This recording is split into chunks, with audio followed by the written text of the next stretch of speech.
This is post-exit planning, what I learned.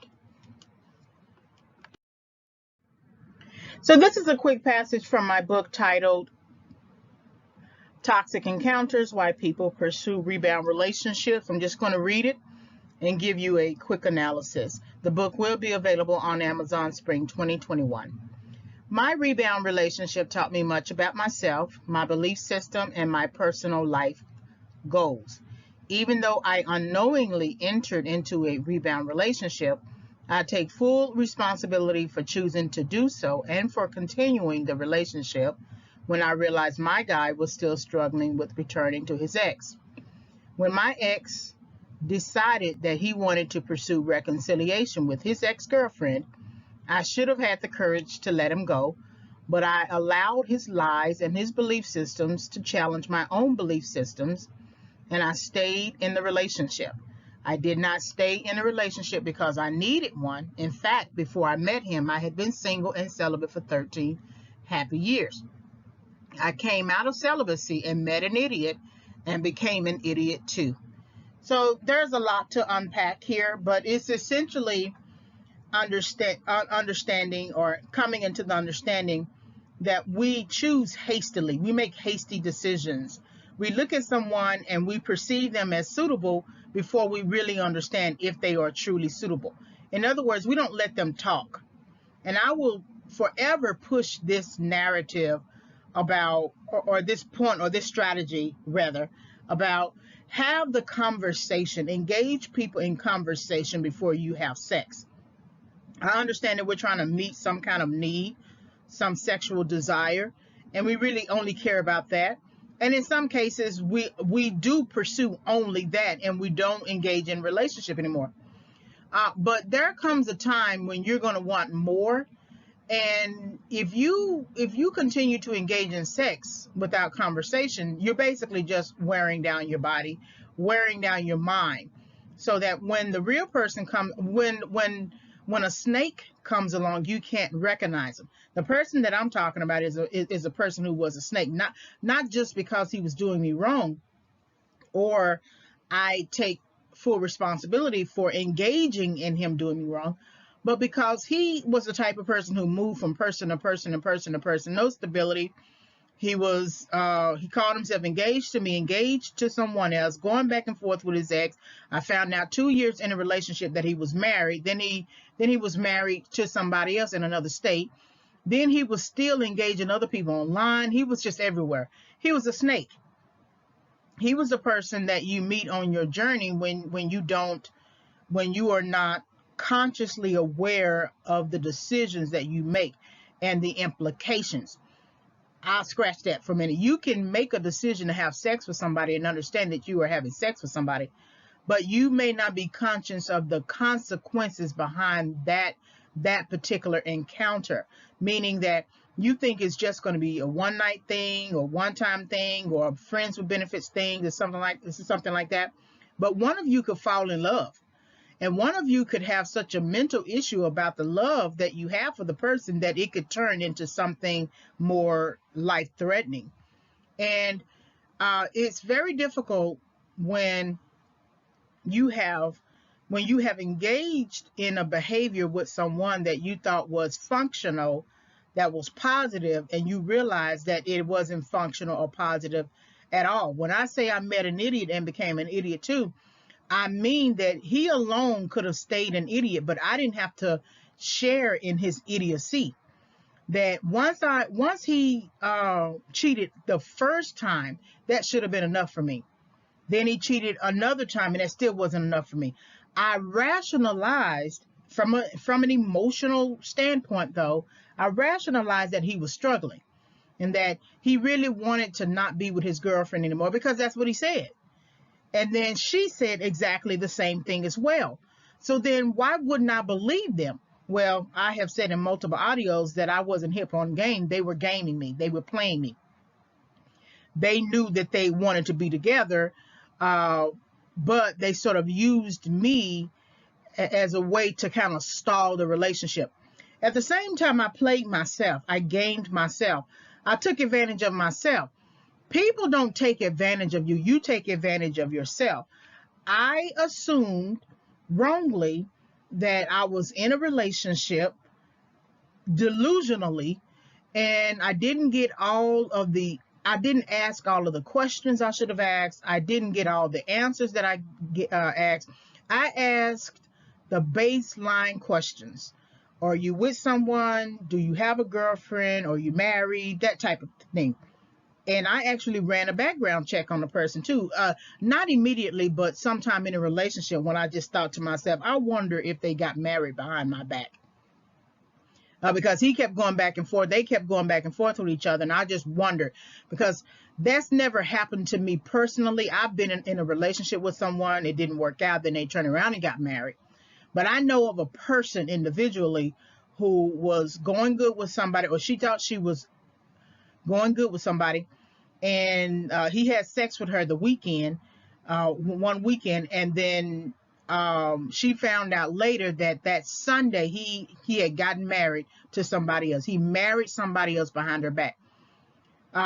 So that's when I ran the background check, because I just wanted to be sure. And I ran a background check, and there was nothing in his background that said he was married. And so it didn't make any sense. But even after that, it still took 2 years and 8 months to let that situation go. And sometimes I wonder why, but I think it was because you make all that investment in a relationship and now you got to give it up. Here it is, you spend all that time trying to work things out and build together, and then you got to give it up. But I also believe, and that relationship was in my late 30s to early 40s.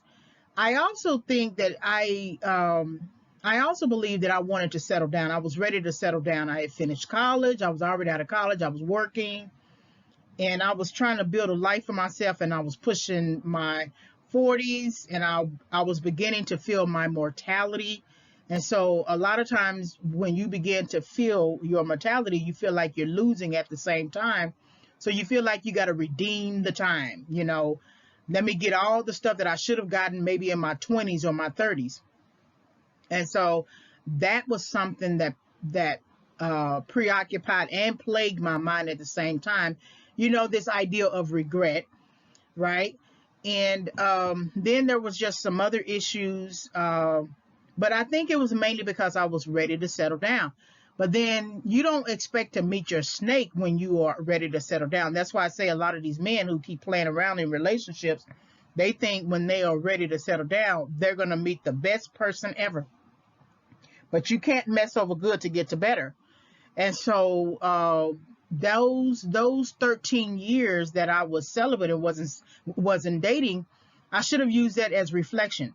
I didn't learn anything during that time, other than I was going through correction. I was going through a setback because of the recession, and I was trying to get back on my feet. So I was so preoccupied with trying to get back on my feet that I didn't see what was in front of me.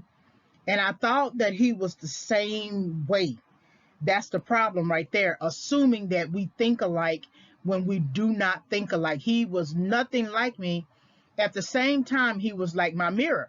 The things that he was not doing in his life, I found myself also struggling with. His setback, I was in a setback. His struggles, I was in a struggle. And so we get preoccupied with that, meeting someone who looks like us, and then realizing, you know what, this is not actually where I want to go. And the more you try to push forward to get out of the situation, the more the situation is pulling you back in. It's like quicksand. And so every move you make, it looks like you're not moving forward. You keep pulling yourself in, and you need a rope to pull you out. And what happened for me, the rope that helped to pull me out was, of course, the Lord. But it was also starting to write the books in 2014. And writing from a place of pain was what helped me to begin thinking about the situation, thinking about the fact that I was a rebound and that he was never going to marry me. And that in some ways I realized I was never going to marry him. And just going through the process of exiting that relationship and not knowing when or how it was going to be done. But I do know that once I'm done with somebody, I'm done. But I have to get to that point. even if I understand that I need to make a decision to exit the relationship immediately, the problem was when I did, I took them back. And so I knew that I needed to get to a point where that beyond a shadow of a doubt that when I kicked him out for good, it was for good. And so I think I knew that it was exiting about a year into the relationship, somewhere maybe 6 months to a year maybe. And I said that on the phone to somebody that I'm planning my exit. Now it was a year and 8 months later that the exit came, and I actually exited the relationship for good and didn't go back to it. But that's process. And if people can understand that sometimes it's very hard to get out of a relationship right then and there, I do encourage that as soon as he cheats the first time, to leave that relationship. That's why it's not a good idea to live together. We need to engage people in conversation, because again, we know whether somebody is real or have any sense if we engage them in conversation. Don't be so quick to go out on a date with them, because a lot of times you feel so good about the relationship that you're having in that moment, the relationship making rather, that you find yourself in bed even if you didn't plan that. And if we engage in conversation on the phone, build up a friendship with the person, they're going to reveal themselves. I promise you. If you have the conversation, there's going to be some things that trigger you, that your ear is going to hear, your internal ear, your mind, your heart, and you're going to begin questioning. Here it is. You're supposed to be in a relationship. He's supposed to be trying to have a relationship with you, but his ex keeps calling. His ex keeps texting. Why is she texting him if he's not in relationship with her and they don't have any kids, or the kids are grown enough to take care of themselves? It's not an emergency situation, right? He hangs out with his boys at the club all the time. Nothing wrong with going to the club, but I would question someone going to the strip club every weekend. I don't want to deal with someone who has a porn addiction. I don't want that kind of thing in my spirit. All of us have some kind of struggles and addictions and things like that, and I wouldn't want to marry someone who had that kind of addiction, especially if they have not reconciled it or resolved it. So what I learned was I should have engaged him in conversation. I should have, instead of going out on dates with him or going out and investing in him too fast, I should have engaged him in conversation. Because if he was full of crap, he was going to show me he was full of crap early. They always do. Abusers show you who they are even before you engage in relationship making. They may curse at you, they may say something stupid or whatever, and that's the time to get out. So what I learned was I should have engaged in conversation. What I learned about previous relationships that I didn't learn during my 13 years of celibacy, that I should not have moved in, I should not have put money in a relationship, I should not have shacked, I should not have engaged in sex too early.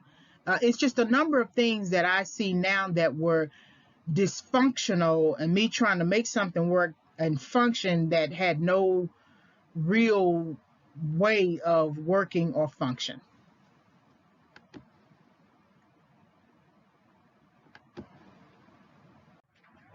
Hopefully you were able to gain some insight from that quick video. Please like the video, subscribe to the channel. You can visit my website for more content. Send me an email and I will reply. The book will be available spring 2021, Toxic Encounters, Why People Pursue Rebound Relationships. It is a title change from Bait, Hook, and Switch, Confessions of a Rebound Girl. Thank you very much for visiting the channel.